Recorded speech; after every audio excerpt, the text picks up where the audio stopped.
અને હવે વાત કરવી છે એ લૂંટારાઓની ના બંદૂકના નાળચે લૂંટ કરે છે ના છરીની અણીએ લૂંટે છે એવી રીતે લૂંટે છે કે માણસને જીવનભરનો ડંખ આપી જાય છે અને એ છે સાયબર લૂંટારા સાયબર ચાંટિયા અત્યાર સુધીનો આ સાયબર ચાંચિયાઓનો સૌથી મોટો તરખાટ સામે આવ્યો 19 કરોડ રૂપિયા લૂંટ્યા એક ડોક્ટર પાસેથી એટલું જ નહીં 3 મહિના સુધી એ ડોક્ટરને ડિજિટલ એરેસ્ટ કરીને રાખ્યા હતા આ એ જ વ્યક્તિ છે જે અત્યારે તમે ટીવી સ્ક્રીન પર જોઈ રહ્યા છો જેણે એક ડોક્ટરને 3 મહિના સુધી ડિજિટલ એરેસ્ટ કરીને રાખ્યા હતા નિર્મલ મારી સાથે જોડાયા છે નિર્મલ કેટલીય જગ્યાએ કે સરકાર દ્વારા ખૂબ એક અભિયાન ચલાવવામાં આવ્યું છે ડિજિટલ એરેસ્ટ જેવી કોઈ વસ્તુ હોતી નથી લોકોને જાગૃત કરવામાં આવી રહ્યા છે તો પણ લોકો ફસાય છે ને આ તો પરાકાષ્ઠા કે 3 મહિના સુધી કોઈને ડિજિટલ એરેસ્ટ કરીને રાખવામાં આવે 19 કરોડ લૂંટી લેવામાં આવે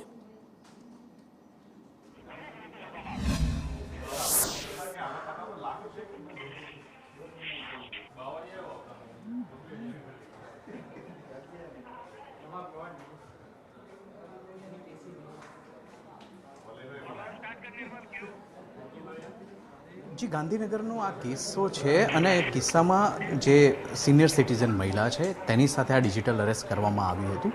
માર્ચ મહિનાનો આ કિસ્સો છે કે જ્યારે આ ઘટના બની હતી લગભગ 3 મહિના સુધી મહિલાને ડિજિટલ અરેસ્ટ કરી અને તેની પાસેની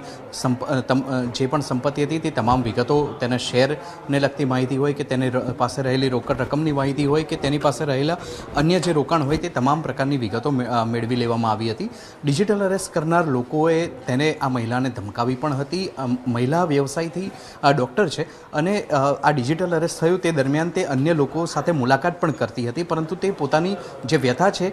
તે કોઈને જણાવી શકતી નહોતી પણ સાયબર સેલ દ્વારા જે આરોપીને પકડી પાડવામાં આવ્યો છે તેમાં જાણકારી પ્રાપ્ત થઈ રહી છે કે અલગ અલગ એકાઉન્ટને ભાડે રાખી અને તેને કમિશન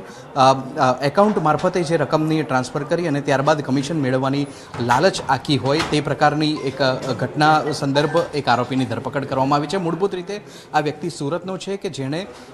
સાયબર ફ્રોડ થઈ શકે તે માટે પોતાનું એકાઉન્ટ ભાડે આપ્યું હોય તેમ સાયબર સેલ પાસેથી માહિતી અત્યારે પ્રાપ્ત થઈ રહી છે આમ તો જે આ 19 કરોડની રકમ છે એ ભારત દેશનો સૌથી મોટો કેસ માનવામાં આવી રહ્યો છે સાયબર સેલ માની રહ્યું છે કે અત્યાર સુધીની આ સૌથી મોટામાં મોટી ડિજિટલ અરેસ્ટ હોઈ શકે છે પોલીસ અત્યારે જે સંદિગ્ધ વ્યક્તિ છે જે સુરતનો વ્યક્તિ છે તેની વધારે પૂછપરછ કરી રહી છે મહિલા સાથે જે ફ્રોડ કરવામાં આવ્યું છે તેમાં તેની પાસેથી કેવા પ્રકારની માહિતી લેવામાં આવી કયા નંબર પરથી તેની પર ફોન આવ્યા છે તે તમામ વિગતો પોલીસ દ્વારા મેળવવામાં આવી રહી છે થોડે સમયમાં સત્તાવાર રીતે સાયબર સેલ દ્વારા આ અંગે પત્રકાર પરિષદ પણ કરવામાં આવી શકે છે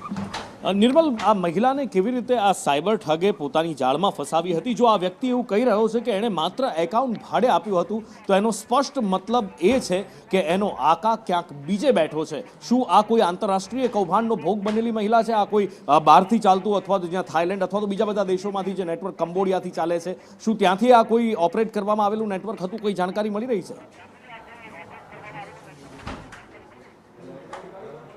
જો આખી ઘટનામાં લગભગ કંબોડિયા કનેક્શન સામે આવી રહ્યું છે કંબોડિયાથી આખી જે મોડસ ઓપરન્ડી થકી લોકોને ડિજિટલ અરેસ્ટ કરવામાં આવી રહ્યા છે અને ત્યારબાદ તેમની સાથે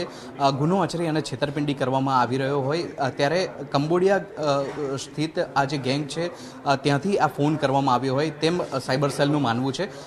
ભારતની અંદર પણ આ પ્રકારની ગેંગ એક્ટિવ છે ખાસ કરીને ઉત્તર પ્રદેશ વિસ્તારમાં આ પ્રકારની ગેંગ એક્ટિવ છે અને તેમના દ્વારા અલગ અલગ લોકોના એકાઉન્ટ ભાડે રાખી અને ત્યારબાદ સાયબર ફ્રોડ આચરવામાં આવી રહ્યું છે તેમ અત્યાર સુધીની તપાસમાં જાણકારી પ્રાપ્ત થઈ રહી છે પરંતુ પોલીસ થોડી સમય બાદ સત્તાવાર રીતે પત્રકાર પરિષદ કરશે અને આ સૌથી મોટું જે સ્કેમ છે તે અંગેનો પર્દાફાશ તેમના દ્વારા